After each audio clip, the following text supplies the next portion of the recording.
আজকের আলোচনায় স্বাগত। আমরা একটা বেশ গুরুত্বপূর্ণ বিষয় নিয়ে কথা বলবো, মানে উম্মত আর কাউম এই দুটো শব্দের পার্থক্য নিয়ে।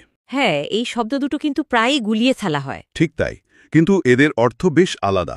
আমাদের আজকের আলোচনার ভিত্তি হল উম্মত ও কাউম, অর্থ ও পার্থক্য, শিরোনামের একটা লেখা। তো লক্ষ্য হল এই ধারণা দুটোকে একটু পরিষ্কার করা। অবশ্যই, চলুন শুরু করা যাক। আচ্ছা, তাহলে প্রথমে আসি কাউম শব্দটায়। এই যে কাউম বা কম, এর মানেটা আসলে কি? দেখুন, কাউম বলতে সাধারণভাবে বোঝায় একই বংশের, একই জাতির, মানে একই পরিবার বা গোত্রের মানুষ, একটা জনগোষ্ঠী আর কি। আচ্ছা। কিন্তু এখানে একটা জরুরি বিষয় হল, কাউমের সঙ্গে ধর্ম বা ইমানের সম্পর্ক থাকতেই হবে এমন কোনো কথা নেই। ও আচ্ছা, মানে একই কাউমের ভেতর বিশ্বাসী অবিশ্বাসী সবাই থাকতে পারে। একদম থাকতে পারে। এটা মূলত একটা জাতিগত বা গোষ্ঠীগত পরিচয়। বিশ্বাসের জায়গাটা এখানে প্রধান না। এটা আসলে গুরুত্বপূর্ণ পয়েন্ট। কোনো উদাহরণ আছে কি যেটা এই বিষয়টা সহজে বুঝতে সাহায্য করবে? হ্যাঁ, খুব ভালো একটা উদাহরণ আছে। ধরুন, হজরত নূহ আলাইহিস সালামের ঘটনা। পবিত্র কোরআনে তো এর উল্লেখ আছে। হ্যাঁ, আছে তো। যেমন ধরুন সূরা আল আরাফ, আয়াত 59। সেখানে বলা হচ্ছে, ওয়ালাকাদ আরসালনা নূহান ইলা কওমিহি। আমি নূহকে তার কওমের কাছে পাঠিয়েছিলাম। আচ্ছা। এখানে দেখুন, আল্লাহ বলছেন তিনি নূহকে তার কওম বা জাতির কাছে পাঠিয়েছিলেন। কিন্তু আমরা তো জানি যে তার কওমের বেশিরভাগ লোকই কিন্তু ঈমান আনেনি। ঠিক, তারা তো তাকে প্রত্যাখ্যান করেছিল। হ্যাঁ, ঠিক তাই।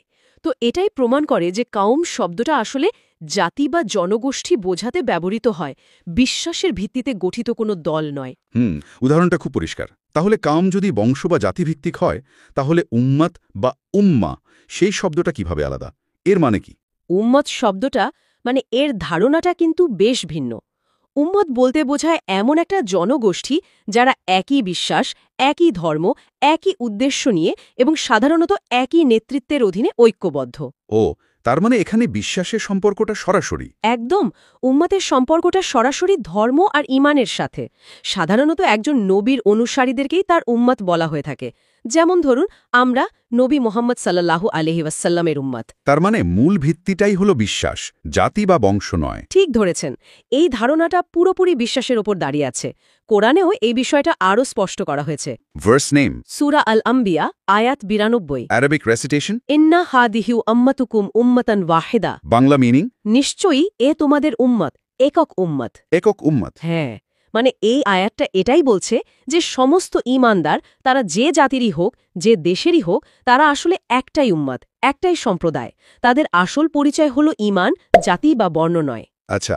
এর সাথে সম্পর্কিত আরেকটা আয়াতও আছে একই সূরার, মানে সূরা আল আম্বিয়ার 107 নম্বর আয়াত। সেখানে নবী মোহাম্মদ সাল্লাল্লাহু আলাইহি ওয়াসাল্লামকে উদ্দেশ্য করে বলা হয়েছে, ওয়ামা আরসালনাকা ইল্লা রাহমাতাল লিল আলামিন। আমি আপনাকে তো শুধু বিশ্ববাসীর জন্য রহমত স্বরূপ পাঠিয়েছি। রাহমাতুল্লিল আলামিন। হ্যাঁ, এটাও কিন্তু উম্মাতে মুহাম্মাদির যে বিশ্বজনীন রূপ সেটাকেই তুলে ধরে। মানে এই উম্মাত কোনো নির্দিষ্ট জাতি বা ভূখণ্ডে সীমাবদ্ধ নয়। বাহ, এখানেই তো বিষয়টা দারুণ ইন্টারেস্টিং হয়ে উঠছে। তাহলে যদি খুব সংক্ষেপে বলি, মূল পার্থক্যটা দাঁড়ালো কম হলো জাতি বা বংশ বা ভৌগোলিক পরিচয়, যেখানে বিশ্বাসটা মূল বিষয় না, আর উম্মাত হলো বিশ্বাসের ভিত্তিতে তৈরি হওয়া একটা গ্লোবাল কমিউনিটি। ঠিক বললাম? একদম ঠিক বলেছেন। একেবারে সারসংক্ষেপে এটাই। আর এই পার্থক্যটা বোঝার পরে কিন্তু একটা প্রশ্ন চলে আসে। কি প্রশ্ন? প্রশ্নটা হলো, তাহলে নবী মোহাম্মদ সাল্লাল্লাহু আলাইহি ওয়াসাল্লামের অনুসারীদের, মানে পুরো মুসলিম কমিউনিটিকে কাউম বলাটা কি ঠিক? হ্যাঁ, এটা তো মনে আসতেই পারে। কি মনে হয় আপনার, এটা কি ঠিক? দেখুন, মানে টেকনিক্যালি যদি বলি, তাহলে এটা ঠিক নয়। কেন ঠিক নয়? কারণ নবী মোহাম্মদ সাল্লাল্লাহু আলাইহি ওয়াসাল্লামের উম্মাত তো কোনো একটা নির্দিষ্ট জাতি বা বংশের মানুষ না, তাই না? তার উম্মাতের মধ্যে তো সব দেশের, সব জাতির, সব বর্ণের মানুষ আছে। আরব, বাঙালি, তুর্কি, আফ্রিকান, আমেরিকান, ইউরোপিয়ান, সবাই। হ্যাঁ, তা তো বটেই। তারা হয়তো ভিন্ন ভিন্ন কাউমের অংশ হতে পারে, যেমন বাঙালি একটা কাউম, আরব একটা কাউম, কিন্তু তারা সবাই মিলে একই উম্মতের অংশ।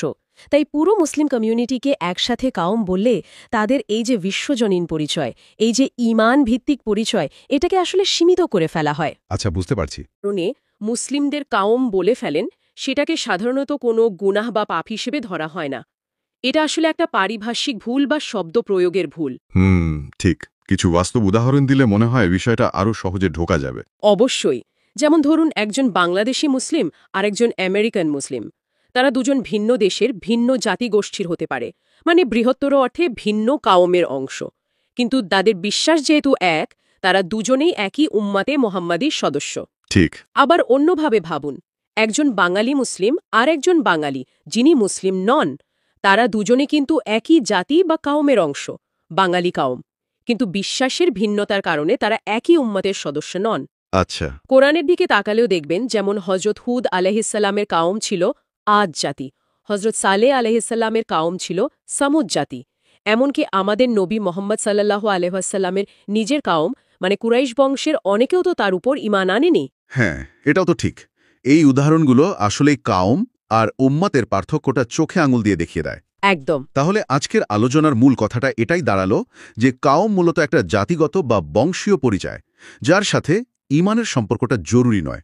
আর অন্যদিকে উম্মত হলো একটা ঈমান ভিত্তিক পরিচয়, যা দেশ, জাতি, বর্ণের সব সীমানা পেরিয়ে যায়। আর তাই নবী মোহাম্মদ সাল্লাল্লাহু আলাইহি সাল্লামের অনুসারীদের ক্ষেত্রে উম্মত শব্দটাই সবচেয়ে সঠিক এবং অর্থবহ। এটা তাদের বিশ্বজনীন জাতিত্বের পরিচয় দেয়। ঠিক বলেছেন।